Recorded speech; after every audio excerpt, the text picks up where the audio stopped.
Hi hello ಎಲ್ಲರಿಗೂ ನಮಸ್ಕಾರ. ಎಲ್ಲರೂ ಹೇಗಿದ್ದೀರಾ? ಸೊ ಈಗಾಗಲೇ ನಾವು ಭಾರತದ ಸಂವಿಧಾನದ ಪ್ರಮುಖ ಪ್ರಶ್ನೆಗಳನ್ನು ಚರ್ಚೆ ಮಾಡ್ತಾ ಇದ್ವಿ. ಸೊ ಇವಾಗ ನಾನು ಸ್ಟಾರ್ಟ್ ಮಾಡ್ತಿರೋದು ಸರಣಿ 4. ಇದರಲ್ಲಿಯೂ ಕೂಡ ನಿಮ್ಮ ಸ್ಪರ್ಧಾತ್ಮಕ ಪರೀಕ್ಷೆಗಳಿಗೆ ಅನುಗುಣವಾಗಿ ಪೌರತ್ವ ಆಗಿರ್ಬೋದು, ಸಂವಿಧಾನದ ರಚನಾ ಸಭೆ ಆಗಿರ್ಬೋದು ಮತ್ತು ಎರವಲು ಪಡೆದಂತಹ ಅಂಶಗಳಿಗೆ ಸಂಬಂಧಪಟ್ಟಂತೆ ಪ್ರಮುಖವಾದಂಥ ಪ್ರಶ್ನೆಗಳನ್ನು ಇವತ್ತಿನ ಸರಣಿಯಲ್ಲಿ ಡಿಸ್ಕಸ್ ಮಾಡೋಣ. ಓಕೆ, ಸೊ ಇನ್ನೊಂದು ನನಗೆ ಸ್ವಲ್ಪ ಕ್ಲಾರಿಫಿಕೇಶನ್ ಬೇಕಾಗಿದೆ. ನಿಮಗೆ ಥಿಯರಿ ಕ್ಲಾಸ್ ಬೇಕಾ ಅಥವಾ ನಾನು ಚಾಪ್ಟರ್ ವೈಸ್ MCQ ಮಾಡ್ತಾ ಹೋಗ್ತಾ ಇದ್ದೀನಿ, ಅಂದರೆ ಬೇರೆ ಬೇರೆ ಎಕ್ಸಾಮ್ಗಳಲ್ಲಿ ಕೇಳಿರುವಂತಹ ಪ್ರಶ್ನೆಗಳ ಒಂದು ಸರಣಿಗಳನ್ನು. ಸೊ ಎರಡರಲ್ಲಿ ಯಾವ್ದು ಬೇಕು ಅಂತ ಹೇಳಿದರೆ ನನಗೂ ಕೂಡ ಅನುಕೂಲ ಆಗುತ್ತೆ. ಓಕೆ, ಸೊ ಹಾಗಾದರೆ ವಿಡಿಯೋ ಇಷ್ಟ ಆದರೆ ದಯವಿಟ್ಟು ಶೇರ್ ಮಾಡೋದನ್ನು, ಲೈಕ್ ಮಾಡೋದನ್ನು, ಸಬ್ಸ್ಕ್ರೈಬ್ ಆಗೋದನ್ನು ಮರಿಬೇಡಿ. ಹಾಗೆ ಮೊದಲನೇ ಪ್ರಶ್ನೆಯನ್ನು ನೋಡೋಣ. ಭಾರತದಲ್ಲಿ ಪೌರತ್ವ ಪಡೆಯಲು ಈ ಕೆಳಗಿನ ಯಾವ ಷರತ್ತುಗಳು ಸರಿಯಾಗಿ ಇಲ್ಲ? ಸೊ ನಮ್ಮ ಸಂವಿಧಾನದಲ್ಲಿ 1955ರ ಪೌರತ್ವ ಕಾಯ್ದೆಯ ಅನ್ವಯ ಕೆಲವೊಂದು ಏನು ಮಾಡಿದ್ದೀವಿ, ಪೌರತ್ವವನ್ನು ಪಡೆದುಕೊಳ್ಳುವ, ಪೌರತ್ವವನ್ನು ಕಳೆದುಕೊಳ್ಳುವ ವಿಧಾನಗಳನ್ನು ಸೇರಿಸಿದ್ದೀವಿ. ಸೊ ಅದರ ಅನ್ವಯ ಇಲ್ಲಿ ಯಾವುದು ಸರಿಯಾದ ಷರತ್ತು ಅಲ್ಲ ಅಂತ ಕೇಳ್ತಿದ್ದಾರೆ. ಸೊ ಹುಟ್ಟಿನಿಂದ ಆಸ್ತಿಯನ್ನು ಖರೀದಿಸುವ ಮೂಲಕ, ದಾಖಲೆಗಳ ಮೂಲಕ ಮೇಲಿನ ಎಲ್ಲ. ಸೊ ಇಲ್ಲಿ ನೋಡಿ, ಒಬ್ಬ ವ್ಯಕ್ತಿ ಭಾರತದಲ್ಲಿ ಹುಟ್ಟೋ ಮೂಲಕ ಆತ ಪೌರತ್ವವನ್ನು ಪಡ್ಕೋಬಹುದು. ಕೆಲವೊಂದು ದಾಖಲೆಗಳ ಮೂಲಕ ಒಂದು ವೇಳೆ ಅಕ್ಕಪಕ್ಕದ ಒಂದು ಪ್ರದೇಶವನ್ನು ಭಾರತದ ಒಕ್ಕೂಟಕ್ಕೆ ಸೇರಿಸ್ಕೊಂಡಿದ್ರೆ ಅಥವಾ ಬಹಳ ವರ್ಷಗಳ ಕಾಲ ಅಂದರೆ 7 ವರ್ಷಕ್ಕಿಂತ ಅಧಿಕ ವರ್ಷಗಳ ಕಾಲ ಭಾರತದಲ್ಲಿ ನೆಲೆಸಿದ್ರೆ, ಸೊ ಅವುಗಳ ಮೂಲಕ ಏನಾಗುತ್ತೆ, ಭಾರತದ ಪೌರತ್ವವನ್ನು ಪಡ್ಕೋಬಹುದು. ಆದರೆ ಭಾರತದಲ್ಲಿ ಆಸ್ತಿಯನ್ನು ಹೊಂದೋ ಮೂಲಕ ಪೌರತ್ವವನ್ನು ಪಡ್ಕೊಳ್ಳಿಕ್ಕೆ ಸಾಧ್ಯ ಇಲ್ಲ. ಸೊ ಅದಕ್ಕೆ ಆಸ್ತಿಯನ್ನು ಖರೀದಿಸುವ ಮೂಲಕ ಪೌರತ್ವವನ್ನು ಪಡ್ಕೊಳ್ಳಿಕ್ಕೆ ಸಾಧ್ಯ ಇಲ್ಲದೆ ಇರೋದ್ರಿಂದ ಆಪ್ಷನ್ ಬಿ ಸರಿಯಾಗಿದೆ. ಸೊ ಇಲ್ಲಿ ಪ್ರಮುಖವಾಗಿ ಯಾವ ವಿಧಾನದ ಮೂಲಕ ಪೌರತ್ವವನ್ನು ಪಡ್ಕೋಬಹುದು ಅಂದರೆ, ಸೊ ಭಾರತದ ಪ್ರಜೆಯಾಗಲು ಯಾವುದು ಜನವರಿ 26, 1950ರಂದು ಅಥವಾ ನಂತರ ಜುಲೈ 1, 1987ರ ಮೊದಲು ಜನಿಸಿದ ಜನರು ತಮ್ಮ ಪೋಷಕರ ರಾಷ್ಟ್ರೀಯತೆಯನ್ನು ಲೆಕ್ಕಿಸದೆ ಭಾರತೀಯ ನಾಗರಿಕರಾಗ್ಬೋದು. ಅದನ್ನು ನಾವು ಹೇಳ್ಬೋದು ಹುಟ್ಟಿನಿಂದ ಅಂತ ಹೇಳ್ಬೋದಾಗಿದೆ. ಆದರೆ ಆಸ್ತಿಯನ್ನು ಖರೀದಿಸುವ ಮೂಲಕ ಯಾರು ಕೂಡ ಭಾರತದ ಪೌರತ್ವವನ್ನು ಪಡ್ಕೊಳ್ಳಿಕ್ಕೆ ಆಗಲ್ಲ. ಓಕೆ, ಸೊ ಭಾರತ ಸರ್ಕಾರವು ವಿದೇಶದಲ್ಲಿ ವಾಸಿಸುವ ಭಾರತೀಯರಿಗೆ ದ್ವಿಪೌರತ್ವ ಕಾಯ್ದೆಯನ್ನು ಯಾವಾಗ ಜಾರಿಗೆ ತಂತು? ಸೊ ಇಲ್ಲಿ ಏನಾಯಿತು ಅಂದರೆ, ಮೊದಲಿಗೆ ಏಕ ಪೌರತ್ವವನ್ನು ನಾವು ಜಾರಿಗೆ ತಂದಿದ್ವಿ. ಆದರೆ ಭಾರತೀಯ ಮೂಲದ ವ್ಯಕ್ತಿಗಳು ಬೇರೆ ದೇಶಗಳಲ್ಲಿ ನೆಲೆಸಿದ್ರೆ, ಸೊ ಒಂದು ದೇಶದ ಪೌರತ್ವವನ್ನು ಪಡ್ಕೊಳ್ಳಿಕ್ಕೋಸ್ಕರ ದ್ವಿಪೌರತ್ವ ಕಾಯ್ದೆಯನ್ನು ನಮ್ಮ ಭಾರತ ಸರ್ಕಾರ ಯಾವಾಗ ಜಾರಿಗೆ ತಂತು ಅಂತ ಪ್ರಶ್ನೆ. 2000ನೇ ಇಸ್ವಿಯಲ್ಲಿ, 2001, 2005, 2007. ಸೊ ಇಲ್ಲಿ ಸರಿಯಾದ ಉತ್ತರ 2005. ಸೊ ಭಾರತದ ಸಂವಿಧಾನವು ವಿದೇಶಿ ದೇಶದ ಪೌರತ್ವವನ್ನು ಏಕಕಾಲದಲ್ಲಿ ಹೊಂದಲು ಅನುಮತಿಸೋದಿಲ್ಲ. ಸೊ ಅದಕ್ಕಾಗಿ ಭಾರತ ಸರ್ಕಾರ ಭಾರತದ ಸಾಗರೋತ್ತರ ಪೌರತ್ವವನ್ನು ನೀಡಲು ಅದು ನಿರ್ಧಾರ ಮಾಡುತ್ತೆ. ಸೊ ಇದರ ಅನ್ವಯ ಭಾರತದ ಸಂಸತ್ತು ಆಗಸ್ಟ್ 2005ರಲ್ಲಿ ಈ ಒಂದು ವಿಷಯಕ್ಕೆ ಸಂಬಂಧಪಟ್ಟಂತೆ, ಅಂದರೆ ಸಾಗರೋತ್ತರ ಭಾರತೀಯ ನಾಗರಿಕರಿಗೆ ಪೌರತ್ವವನ್ನು ನೀಡಲಿಕ್ಕೆ ತಿದ್ದುಪಡಿ ಪೌರತ್ವ ಕಾಯ್ದೆಯನ್ನು ಮಾಡಲಾಗತ್ತೆ. ಅದು ಯಾವಾಗ ಮಾಡಲಾಗತ್ತೆ? 2005ರಲ್ಲಿ. ಓಕೆ, ಮುಂದಿನ ಪ್ರಶ್ನೆಯನ್ನು ನೋಡೋಣ. ಓಕೆ, ಮುಂದಿನ ಪ್ರಶ್ನೆ, ಭಾರತದ ಪೌರತ್ವದ ಸ್ವೀಕಾರ ಮತ್ತು ತಿರಸ್ಕಾರದ ಬಗ್ಗೆ ಸಂಪೂರ್ಣ ಚರ್ಚೆ ಇರುವ ಕಾಯ್ದೆ ಯಾವುದು? ಅಂದರೆ ಯಾವ ರೀತಿಯಾಗಿ ಪೌರತ್ವವನ್ನು ಪಡ್ಕೋಬಹುದು, ಯಾವ ರೀತಿಯಾಗಿ ಪೌರತ್ವವನ್ನು ಕಳ್ಕೋಬಹುದು ಅನ್ನುವಂತಹ ಸಂಪೂರ್ಣವಾದ ವಿವರಣೆ ಇರೋದು ಎಲ್ಲಿ ಅಂತ. 1947ರ ಭಾರತೀಯ ಸ್ವತಂತ್ರ ಕಾಯ್ದೆ, ಭಾರತ ಸರ್ಕಾರ ಕಾಯ್ದೆ 1935, ಭಾರತೀಯ ಪೌರತ್ವ ಕಾಯ್ದೆ 1955, ಭಾರತ ಸಂವಿಧಾನದ 8ನೆಯ ಶೆಡ್ಯೂಲ್. ಇಲ್ಲಿ ಸರಿಯಾದ ಉತ್ತರ ಭಾರತೀಯ ಪೌರತ್ವ ಕಾಯ್ದೆ 1955. ಸೊ ಇಲ್ಲಿ ಭಾರತ ಸರ್ಕಾರ ಕಾಯ್ದೆ ಅತಿ ಉದ್ದವಾದ, ಅತಿ ದೊಡ್ಡದಾದ ಮತ್ತು ಇದರ ಅತಿ ಹೆಚ್ಚು ಅಂಶಗಳನ್ನು ನಮ್ಮ ದೇಶದ ಸಂವಿಧಾನದಲ್ಲಿ ಅಳವಡಿಸ್ಕೊಂಡ್ವಿ. ಸೊ ಭಾರತ ಸ್ವತಂತ್ರ ಕಾಯ್ದೆಯ ಮೂಲಕ ಏನಾಗತ್ತೆ, ಭಾರತ ಸ್ವತಂತ್ರವನ್ನು ಪಡ್ಕೊಳ್ಳುತ್ತೆ. ಅದೇ ರೀತಿಯಾಗಿ ಭಾರತ ಮತ್ತು ಪಾಕಿಸ್ತಾನ ಅನ್ನುವಂತಹ 2 ದೇಶಗಳು ಡಿವೈಡ್ ಆಗುತ್ತೆ. ಸೊ ನಮ್ಮ 8ನೆಯ ಶೆಡ್ಯೂಲ್ನಲ್ಲಿ ಪ್ರಮುಖವಾಗಿ ಅಧಿಕೃತ ಭಾಷೆಗಳನ್ನು ನಾವು ನೋಡ್ಬೋದು. ಸೊ ಆ ಒಂದು ಕಾರಣದಿಂದಾಗಿ ಇಲ್ಲಿ ಸರಿಯಾದ ಉತ್ತರ ಆಪ್ಷನ್ ಸಿ ಆಗುತ್ತೆ. ಸೊ ನಮ್ಮ ಪೌರತ್ವಕ್ಕೆ ಸಂಬಂಧಪಟ್ಟಂತೆ ಸಂವಿಧಾನದ ಎಷ್ಟನೇ ಭಾಗ ಇದರ ಕುರಿತಾಗಿ ಮಾಹಿತಿಯನ್ನು ನೀಡುತ್ತೆ ಅಂದರೆ ಪಾರ್ಟ್ 2 ಅಥವಾ ಭಾಗ 2. ಎಲ್ಲಿಂದ ಎಲ್ಲಿಯವರೆಗಿನ ಆರ್ಟಿಕಲ್ ಅಂತ ಹೇಳಬೇಕಂದ್ರೆ 5ರಿಂದ 11ನೆಯವರೆಗಿನ ಆರ್ಟಿಕಲ್ ಪ್ರಮುಖವಾಗಿ ನಮಗೆ ಪೌರತ್ವದ ಕುರಿತಾದಂತಹ ಮಾಹಿತಿಯನ್ನು ನೀಡುತ್ತೆ. ಸೊ ಪೌರತ್ವ ಕಾಯ್ದೆ ಬರೋದಕ್ಕಿಂತ ಮುಂಚೆ ಕೆಲವೊಂದು ನಿರ್ದಿಷ್ಟವಾದಂತಹ ಯಾವುದೇ ರೂಲ್ಸ್ ಇರಲಿಲ್ಲ, ಯಾವ ರೀತಿ ಪೌರತ್ವ ಪಡ್ಕೋಬೇಕು, ಯಾವ ರೀತಿ ಕಳ್ಕೋಬೇಕು ಅಂತ. ಅದಾದ ನಂತರ 1955ರಲ್ಲಿ ಪೌರತ್ವ ಕಾಯ್ದೆಯನ್ನು ಇಂಟ್ರಡ್ಯೂಸ್ ಮಾಡೋ ಮೂಲಕ ಎಲ್ಲ ರೀತಿಯಾದಂತಹ ನಿಬಂಧನೆಗಳನ್ನು ಅದರಲ್ಲಿ ಸೂಚಿಸಲಾಯಿತು. ಸೊ ಸರಿಯಾದ ಉತ್ತರ ಆಪ್ಷನ್ ಸಿ. ಭಾರತದ ಸಂವಿಧಾನದ ಪೀಠಿಕೆಯನ್ನು ಓದಿದರೆ ಈ ಕೆಳಗಿನವುಗಳಲ್ಲಿ ಯಾವುದರ ಬಗ್ಗೆ ಸ್ಪಷ್ಟವಾದ ಕಲ್ಪನೆಯನ್ನು ಪಡೆಯಬಹುದು? ಈ ಒಂದು ಕ್ವಶನ್ ಇದೆ ಅಲ್ಲ, ನಿಮ್ಗೇನು ಅನಿಸ್ಬೋದು ಈ ರೀತಿ ಕೂಡ ಕೇಳ್ತಾರ ಅಂತ. ಹೌದು, ಈ ರೀತಿ ಪ್ರಶ್ನೆ ಕೇಂದ್ರ ಸರ್ಕಾರದ ಪರೀಕ್ಷೆಯಲ್ಲಿ ಕೇಳಿರುವಂಥದ್ದು. ಅಂದರೆ ನಾವು ಮುನ್ನುಡಿ, ಪ್ರಿಯಾಂಬಲ್ ಅಥವಾ ಪೀಠಿಕೆಯನ್ನು ನೋಡಿದಾಗ ಯಾವ ಕಲ್ಪನೆ ನಮಗೆ ಗೊತ್ತಾಗತ್ತೆ ಅಂತ ಪ್ರಶ್ನೆ. ಭಾರತೀಯ ರಾಜಕೀಯ ವ್ಯವಸ್ಥೆಯ ಸ್ವರೂಪ, ಒಂದು ರಾಜ್ಯವಾಗಿ ಭಾರತದ ಆದರ್ಶಗಳು ಮತ್ತು ಗುರುಗಳು, ಭಾರತದ ಸಂವಿಧಾನವನ್ನು ಅಳವಡಿಸಿಕೊಂಡ ವರ್ಷ, ಭಾರತದ ವಿದೇಶಾಂಗ ನೀತಿ. ಇಲ್ಲಿ ಪೀಠಿಕೆಯನ್ನು ಓದಿದಾಗ ಏನು ಗೊತ್ತಾಗತ್ತೆ, ಒಂದು ರಾಜ್ಯವಾಗಿ ಭಾರತದ ಆದರ್ಶಗಳು ಮತ್ತು ಗುರಿಗಳು.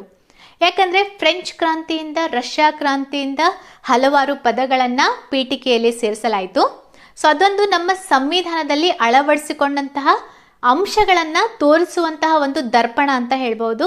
ಅದಕ್ಕೋಸ್ಕರ ಇದನ್ನು ಮುನ್ನುಡಿ ಅಂತ ಹೇಳ್ತೀವಿ. ಸೊ ಜವಾಹರ್ಲಾಲ್ ನೆಹರೂರವರು ಆಬ್ಜೆಕ್ಟಿವ್ ರೆಸಲ್ಯೂಷನ್ ಅಥವಾ ಧ್ಯೇಯಗಳ ನಿರ್ಣಯಗಳ ಮೂಲಕ ಮುನ್ನುಡಿಯನ್ನು ಇಂಟ್ರಡ್ಯೂಸ್ ಮಾಡಿದರು. ಸೊ ಇದರಲ್ಲಿ ಯಾವ ರೀತಿಯಾಗಿ ಭಾರತ ಇರಬೇಕು, ನಾವು ಭಾರತೀಯ ಪ್ರಜೆಗಳಾದ ನಾವು, ಅದೇ ರೀತಿಯಾಗಿ ಯಾವ ರೀತಿಯಾದಂತಹ ನ್ಯಾಯವನ್ನು ನಮಗೆ ಹೊಂದಿಸ್ಕೊಳ್ಬೇಕು, ಮತ್ತು ಸಾರ್ವಭೌಮ ಗಣರಾಜ್ಯ, ಈ ರೀತಿಯಾದಂತಹ ಪ್ರಮುಖವಾದ ಅಂಶಗಳನ್ನು ಪೀಠಿಕೆ ತೋರಿಸುತ್ತೆ. ಸೊ ಅಂದರೆ ಟೋಟಲ್ ಆಗಿ ಹೇಳಬೇಕಂದ್ರೆ ಒಂದು ರಾಜ್ಯವಾಗಿ ಭಾರತ ಯಾವ ಯಾವ ಆದರ್ಶಗಳನ್ನು, ಗುರಿಗಳನ್ನು ಅಳವಡಿಸಿಕೊಂಡಿದೆ ಅನ್ನೋದನ್ನು ಶಾರ್ಟ್ ಆಗಿ ಸಂಕ್ಷಿಪ್ತವಾಗಿ ಮುನ್ನುಡಿ ನಮಗೆ ಹೇಳುತ್ತೆ. ಸೊ ಪ್ರಮುಖವಾಗಿ ಇದಷ್ಟೇ ಅಲ್ಲ, ಪ್ರಿಯಾಂಬಲ್ ಅಥವಾ ಮುನ್ನುಡಿ ಯಾವ ಯಾವ ಕಲ್ಪನೆಯ ಕುರಿತಾಗಿ ನಮಗೆ ಮಾಹಿತಿಯನ್ನು ನೀಡುತ್ತೆ ಅಂದರೆ ಸಂವಿಧಾನದ ಮೂಲ, ಭಾರತೀಯ ರಾಜ್ಯದ ಸ್ವರೂಪ, ಅದರ ಉದ್ದೇಶಗಳ ಹೇಳಿಕೆ ಮತ್ತು ಅದನ್ನು ಅಳವಡಿಸಿಕೊಂಡ ದಿನಾಂಕ. ಸೊ ಇಲ್ಲಿ 4 ಪ್ರಮುಖವಾದಂಥ ಅಂಶಗಳನ್ನು ನಾವು ಎಲ್ಲಿ ಪಡ್ಕೋಬಹುದು, ನಮ್ಮ ಪೀಠಿಕೆಯಲ್ಲಿ ಪಡ್ಕೋಬಹುದು. ಆದರೆ ಇಲ್ಲಿ ಸ್ಪಷ್ಟವಾಗಿ ಯಾವ ಕಲ್ಪನೆಯನ್ನು ಹೇಳುತ್ತೆ ಅಂದರೆ ಅದು ಆಪ್ಷನ್ ಬಿ ಸರಿಯಾದ ಉತ್ತರ ಆಗುತ್ತೆ. ಓಕೆ, ಭಾರತೀಯ ಸಂವಿಧಾನದ ಯಾವ ಭಾಗದಲ್ಲಿ ಪೌರತ್ವದ ಬಗ್ಗೆ ಚರ್ಚೆ ಇದೆ? ಭಾಗ 1, ಭಾಗ 2, ಭಾಗ 3, ಭಾಗ 4. ಸೊ ಇಲ್ಲಿ ಎಲ್ಲರಿಗೂ ಗೊತ್ತಿರುವ ಹಾಗೆ ಭಾಗ 1ರಲ್ಲಿ ಸೊ ಯಾವ ರೀತಿಯಾಗಿ ಭಾರತದ ಕುರಿತಾದಂತಹ ಕೇಂದ್ರಾಡಳಿತ ಪ್ರದೇಶದ ಕುರಿತಾಗಿ, ಸೊ ಭಾಗ 1ರಲ್ಲಿ ಭಾರತದ ಕುರಿತಾಗಿ ನಾವು ಮಾಹಿತಿಯನ್ನು ನೋಡ್ಬೋದು. ಅಂದರೆ ಗಡಿಯನ್ನು ಸೇರಿಸುವ, ಗಡಿ ಹೆಸರನ್ನು ಬದಲಾವಣೆ ಮಾಡುವ ಎಲ್ಲ ಮಾಹಿತಿಯನ್ನು. ಭಾಗ 2 ಪೌರತ್ವಕ್ಕೆ ಸಂಬಂಧಪಟ್ಟಿದೆ. ಭಾಗ 3 ನಮ್ಮ ಸಂವಿಧಾನದ ಮ್ಯಾಗ್ನಾ ಕಾರ್ಟಾ ಅಂತ ಕರೆಸಲ್ಪಟ್ಟಿರುವಂತಹ ಮೂಲಭೂತ ಹಕ್ಕುಗಳ ಕುರಿತಾಗಿ ನಮಗೆ ಮಾಹಿತಿ ನೀಡುತ್ತೆ. ಭಾಗ 4 ಇದೆಯಲ್ಲ, ಭಾಗ 4 ಪ್ರಮುಖವಾಗಿ directive principle of state policy ಅಥವಾ ರಾಜ್ಯ ನೀತಿ ನಿರ್ದೇಶನ ತತ್ವಗಳ ಕುರಿತಾಗಿ ಮಾಹಿತಿ ನೀಡುತ್ತೆ. ಸೊ ಇದೇ ರೀತಿಯಾಗಿ ಪ್ರತಿಯೊಂದು ಭಾಗಗಳ ಕುರಿತಾಗಿ ನಮಗೆ ಸ್ವಲ್ಪ ಆದರೂ ಮಾಹಿತಿ ಬೇಕಾಗತ್ತೆ, ಏಕೆಂದರೆ ಎಕ್ಸಾಮ್ನಲ್ಲಿ ಕ್ವಶನ್ಸ್ಗಳು ಬರುತ್ತೆ. ಓಕೆ, ಸೊ ಈಗಾಗಲೇ ನಾನು ಹೇಳಿರುವ ಹಾಗೆ 1955ರ ಪೌರತ್ವ ಕಾಯ್ದೆ ಅನ್ವಯ ಭಾಗ 2ರಲ್ಲಿ 5ರಿಂದ 11ರವರೆಗಿನ ಆರ್ಟಿಕಲ್ಗಳು ಪೌರತ್ವದ ಕುರಿತಾಗಿ ನಮಗೆ ಮಾಹಿತಿಯನ್ನು ನೀಡುತ್ತೆ. ಓಕೆ, ಸೆಕ್ಯುಲರಿಸಮ್ ಕಲ್ಪನೆಯ ನಿಜವಾದ ಅರ್ಥ ಏನು? ಓಕೆ, ಸೊ ಎಲ್ಲ ಧರ್ಮಗಳನ್ನು ಸಮಾನವಾಗಿ ಬೆಂಬಲಿಸುವ ರಾಜ್ಯ, ನೀತಿ ನಿರೂಪಣೆ ಮತ್ತು ಆಡಳಿತದಲ್ಲಿ ಯಾವುದೇ ಧಾರ್ಮಿಕ ಚಿಂತನೆಯಿಂದ ರಾಜ್ಯವು ಮಾರ್ಗದರ್ಶಿಸಲ್ಪಡೋದಿಲ್ಲ, ಬಹುಸಂಖ್ಯಾತ ಸಮುದಾಯವು ಅನುಸರಿಸುವ ಧರ್ಮವನ್ನು ರಾಜ್ಯವು ಪೋಷಿಸುತ್ತದೆ, ಮೇಲಿನ ಯಾವುದೂ ಅಲ್ಲ. ಸೊ ಇಲ್ಲಿ ಸೆಕ್ಯುಲರಿಸಮ್ ಅನ್ನುವಂತಹ ಒಂದು ಪದದ ಅರ್ಥ ನಮ್ಮ ಒಂದು ಭಾರತ ಅಂದರೆ ರಾಜ್ಯ ಧರ್ಮ ಅಥವಾ ರಾಷ್ಟ್ರ ಧರ್ಮ ಅಂತ ಯಾವುದೇ ಒಂದು ಪರ್ಟಿಕ್ಯುಲರ್ ಧರ್ಮವನ್ನು ಪೋಷಿಸೋದಿಲ್ಲ. ಇಲ್ಲಿ ಎಲ್ಲ ಧರ್ಮೀಯರಿಗೆ ಸಮಾನ ಅವಕಾಶಗಳನ್ನು ನೀಡಲಾಗಿದೆ. ಮತ್ತು ಯಾವುದೇ ವ್ಯಕ್ತಿ ಧಾರ್ಮಿಕ ಸ್ವಾತಂತ್ರ್ಯವನ್ನು ಅಂದರೆ ತನಗೆ ಇಷ್ಟವಾದಂತಹ ಧರ್ಮವನ್ನು ಪಡೆದುಕೊಳ್ಳುವಂತಹ ಅಥವಾ ತ್ಯಜಿಸುವಂತಹ ಅಧಿಕಾರವನ್ನು ಪಡ್ಕೊಂಡಿರ್ತಾನೆ. ಸೊ ಇಲ್ಲಿ ಯಾವುದೇ ಒಂದು ಪರ್ಟಿಕ್ಯುಲರ್ ಧರ್ಮವನ್ನು ನಮ್ಮ ಭಾರತ ಅದು ಪೋಷಣೆ ಮಾಡದೇ ಇರೋದ್ರಿಂದ ಸೊ ನಾವೇನು ಹೇಳ್ಬೋದು, ನಮ್ಮ ಒಂದು ಸೆಕ್ಯುಲರಿಸಮ್ ಸ್ಟೇಟ್ ಅಂತ ನಮ್ಮ ದೇಶ ಅಂತ ಹೇಳ್ಬೋದು.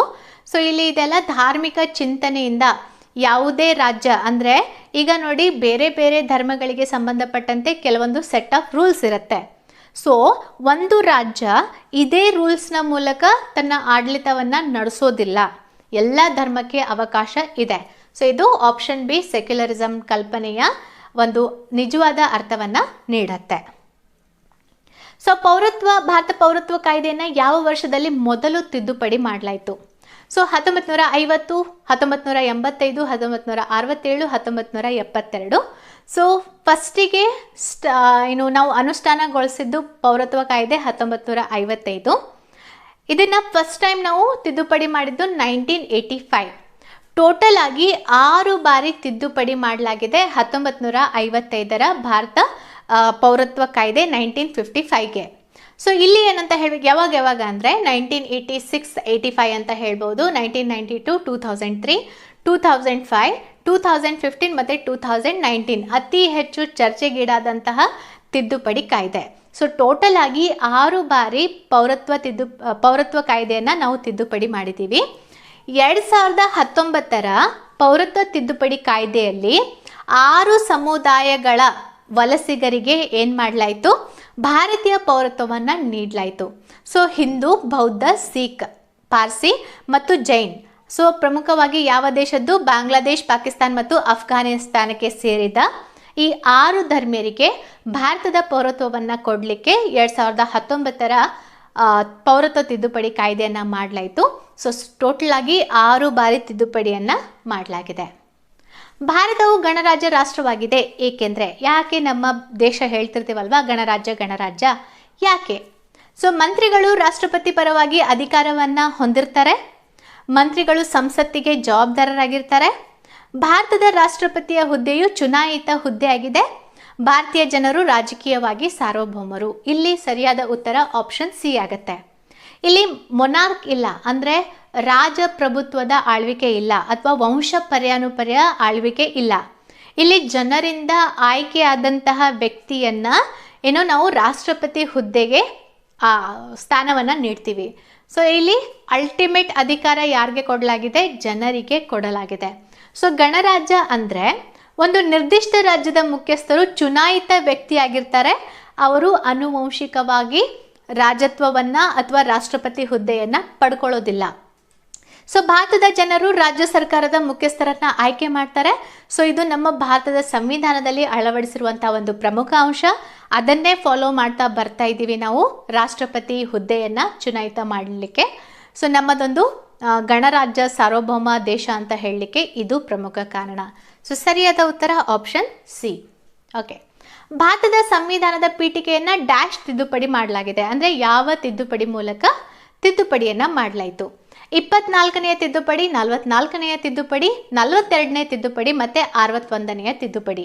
ಇಲ್ಲಿ ಸರಿಯಾದ ಉತ್ತರ 1976ರ 42ನೇ ಸಂವಿಧಾನ ತಿದ್ದುಪಡಿ ಕಾಯ್ದೆ ಅಥವಾ ಇದನ್ನು ಮಿನಿ ಸಂವಿಧಾನ ಅಂತ ಕೂಡ ಕರಿತೀವಿ. ಸೊ ಇವಾಗಿನವರೆಗೆ ಒಮ್ಮೆ ಮಾತ್ರ ಪೀಠಿಕೆಯನ್ನು ತಿದ್ದುಪಡಿ ಮಾಡಲಾಯಿತು. ಸೊ ಕೇಶವಾನಂದ ಭಾರತಿ ಪ್ರಕರಣದ ನಂತರ ಈ ತಿದ್ದುಪಡಿಯನ್ನು ಮಾಡಲಾಗತ್ತೆ. 3 ಪ್ರಮುಖವಾದಂತಹ ಪದಗಳನ್ನು ಇಲ್ಲಿ ಸೇರಿಸಲಾಗುತ್ತೆ. ಸಮಾಜವಾದಿ, ಜಾತ್ಯತೀತ ಮತ್ತು ಸಮಗ್ರತೆ ಅನ್ನುವಂತಹ ಅಥವಾ ಐಕ್ಯತೆ ಅನ್ನುವಂತಹ 3 ಪದಗಳನ್ನು ಸೇರಿಸಲಾಯಿತು. ಸೊ ಇಲ್ಲಿಂದ ಈ ಕೇಶವಾನಂದ ಭಾರತಿ ಪ್ರಕರಣದಿಂದ ಪೀಠಿಕೆಯನ್ನು ಕೂಡ ತಿದ್ದುಪಡಿ ಮಾಡಬಹುದು ಮತ್ತು ಈ 3 ಪದಗಳನ್ನು ಸೇರಿಸೋದು ಮಾನ್ಯವೆಂದು ಘೋಷಿಸಲಾಯಿತು. ಸೊ ಸರಿಯಾದ ಉತ್ತರ 42ನೇ ಸಂವಿಧಾನ ತಿದ್ದುಪಡಿ ಕಾಯ್ದೆ 1976.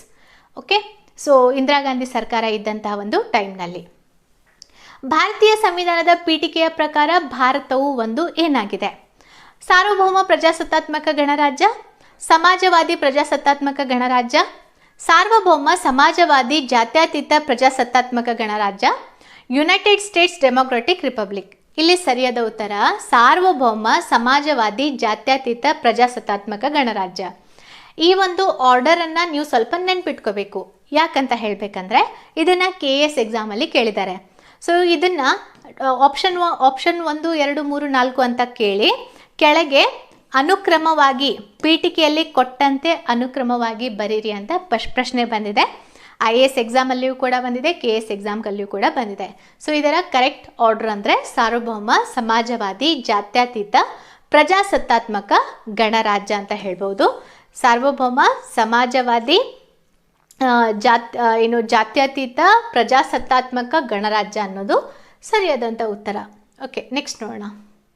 ಭಾರತ ಜಾತ್ಯತೀತ ರಾಷ್ಟ್ರ ಅಂದರೆ ದೇವರಿಲ್ಲದ ರಾಜ್ಯ, ಎಲ್ಲ ಧರ್ಮಗಳಲ್ಲಿ ಸಹಾನುಭೂತಿ, ಧಾರ್ಮಿಕ ವಿರೋಧಿ ಮತ್ತು ಎಲ್ಲ ಧರ್ಮಗಳಿಗೆ ತಟಸ್ಥ. ಇಲ್ಲಿ ಜಾತ್ಯತೀತ ರಾಷ್ಟ್ರ ಅಂದರೆ ಎಲ್ಲ ಧರ್ಮಗಳಿಗೆ ತಟಸ್ಥ, ಎಲ್ಲ ಧರ್ಮಗಳನ್ನು ಈಕ್ವಲ್ ಆಗಿ ನೋಡುತ್ತೆ, ಎಲ್ಲ ಧರ್ಮಗಳಿಗೆ ಅವಕಾಶವನ್ನು ನೀಡಲಾಗತ್ತೆ.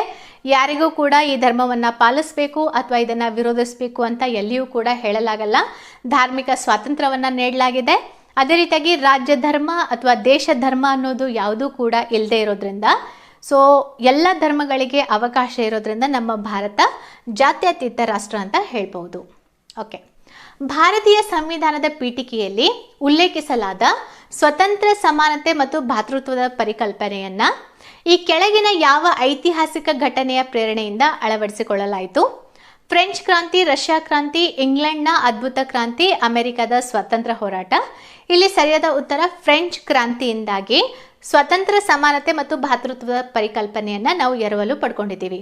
ಸೊ 1789ರಲ್ಲಿ ಪ್ರಾರಂಭವಾದಂತಹ ಈ ಒಂದು ಫ್ರೆಂಚ್ ಕ್ರಾಂತಿ ಸೊ ಜಗತ್ತಿಗೆ ಸ್ವಾತಂತ್ರ್ಯ, ಸಮಾನತೆ ಮತ್ತು ಭ್ರಾತೃತ್ವದ ಕಲ್ಪನೆಯನ್ನು ನೀಡುತ್ತೆ ಅಂತ ಹೇಳ್ಬೋದು. ಸೊ ಅಲ್ಲಿಂದ ನಾವೇನು ಮಾಡ್ತೀವಿ, ಈ ಒಂದು ಕಾನ್ಸೆಪ್ಟನ್ನು ಪೀಠಿಕೆಯಲ್ಲಿ ಸೇರಿಸ್ತೀವಿ. ಸೊ ಇಲ್ಲೇನಾಗುತ್ತೆ, ಫ್ರಾನ್ಸ್ನ ಜನರು ಕ್ರೂರ ರಾಜ, ಭಾರಿ ತೆರಿಗೆಗಳು ಮತ್ತು ಗುಲಾಮಗಿರಿಯಿಂದ ತುಳಿತಕ್ಕೆ ಒಳಗಾಗ್ತಾರೆ. ಸೊ ಆದ್ದರಿಂದಾಗಿ ಅವರು 5th ಮೇ 1789ರಂದು ಕ್ರಾಂತಿಯನ್ನು, ಯಾವ ಕ್ರಾಂತಿಯನ್ನು, ಫ್ರೆಂಚ್ ಕ್ರಾಂತಿಯನ್ನು ಸ್ಟಾರ್ಟ್ ಮಾಡ್ತಾರೆ.